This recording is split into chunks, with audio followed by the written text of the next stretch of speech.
What's going on, everybody?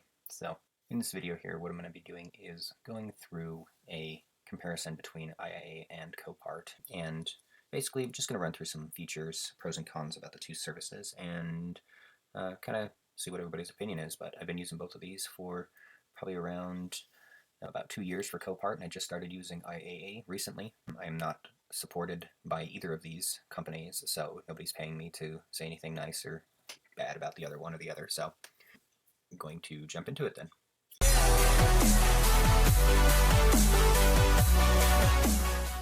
Alright, so first things first, we're going to go through IAA first here, and we're going to go a little bit over the pros and cons of this service provider. For those of you that don't know, IAA is Insurance Auto Auctions Incorporated, and they're, along with Copart, one of the major players in the marketplace for salvage auto auctions.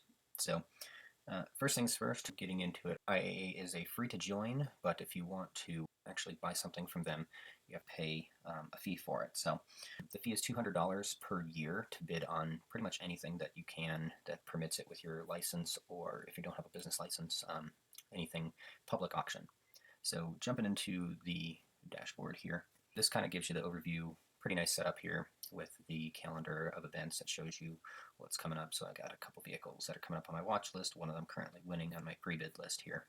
So a cool thing about IAA with their system is when you go to a lot, there's a lot of information here. Those of you that are familiar with Copart will see some of the same similar information as well.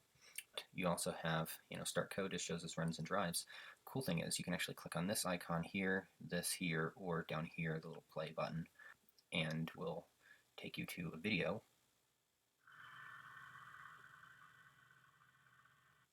And that video basically shows you what the engine sounds like when it's running.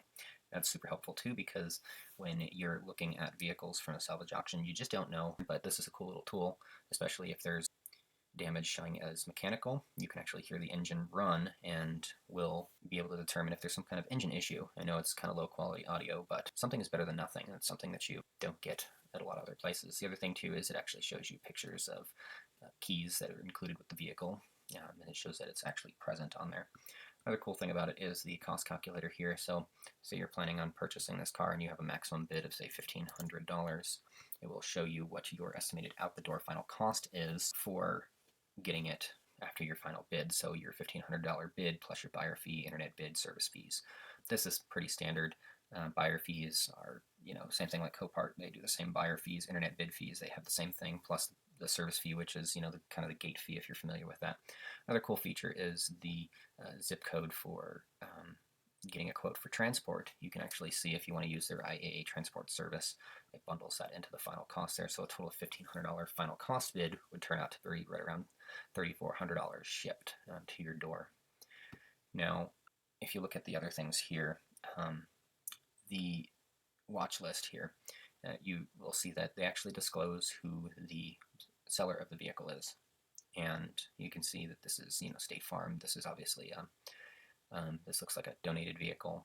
The other cool thing is on the dashboard, you can see your vehicles that you're winning currently. So I'm currently winning this vehicle here. This is actually going to be a parts vehicle for a swap project into a Baja. So I was able to hear the engine run before buying it. Engine sounds really good. So I have no problem with that because I need pretty much the forward third of the vehicle from the dash up intact. So everything is a-okay on that respect. So that would be something that. So now onto some of the things that I didn't enjoy about this website. Again, it is $200 to bid on any vehicle on there, but you get pretty much unlimited bidding power for that $200. The second thing is when I go to this vehicle here is actually one that I purchased. I was the highest bidder on the lot, and it ended up being on reserve. When you go to this auction here, it actually doesn't give you any information about the bid status of this. It doesn't say it's on reserve. It doesn't say if it's a pure sale. So a little frustrating on that, winning a bid on a vehicle only to find out that the seller isn't accepting your highest bid. You also have the ability to counter bid on them. Being that this car is in Iowa and I'm in Arizona, it didn't make sense to take the seller's offer on this vehicle. The second thing is when you go to the advanced search function here, and I'm just going to search my favorite type of car, and we go to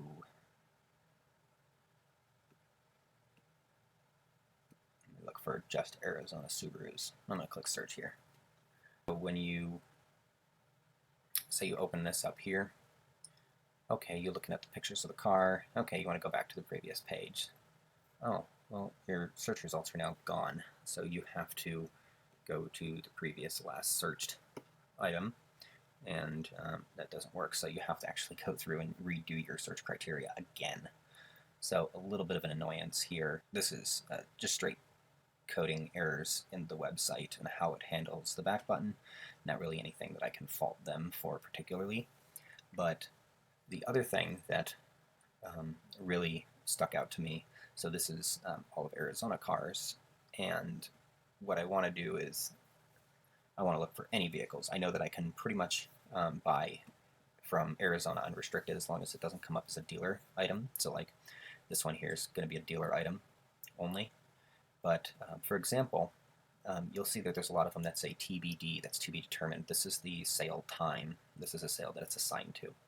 So when I'm looking at vehicles in areas that do have, if I'm doing a nationwide search and I want to filter out anything that I can't buy from, I usually go to public. But what that does is it limits it to just what is currently assigned for an auction. So it filters out every single one of those ones that say TBD. Now this is really irksome because honestly, I know that there's certain locations I can and can't buy from, and when I go to this and search for it, then now I can see everything that doesn't have a sale attached to it. And as long as the seller doesn't give the stipulation that it's not public, I can pretty much buy it. But because it's not assigned, the seller hasn't declared who's eligible to bid. That's why it filters that out. So that's just kind of an annoyance on there and kind of a clunky interface thing. So just a couple of the cons here. So next we're going to get into the Copart comparison. All right, now we're into Copart here. So some things that I do like about Copart, it is free to join. It is free to bid as long as all of your things match up and you are eligible to bid. The bid limit is about $1,200 for people that don't have either a Premier account or don't have a deposit on it. So pretty much you can bid on any eligible public auction, $1,200 maximum bid price. So if you're looking for a really cheap car, you can get away with it. I actually have up to a $2,500 buying power on it, so I put down a $250 deposit when I first opened the account to boost my bidding power, and actually lost a few vehicles because of that bidding power, because you have to put that money on there before the auction, and it kind of sucks when you are bidding and you lose it by $50 because you don't have the bidding power. The thing about this is they do have a really good dashboard to look at versus IAA, and like you have your watch list, you have all your searches, your saved searches, and you have the vehicle finder all in one easy to look at location here.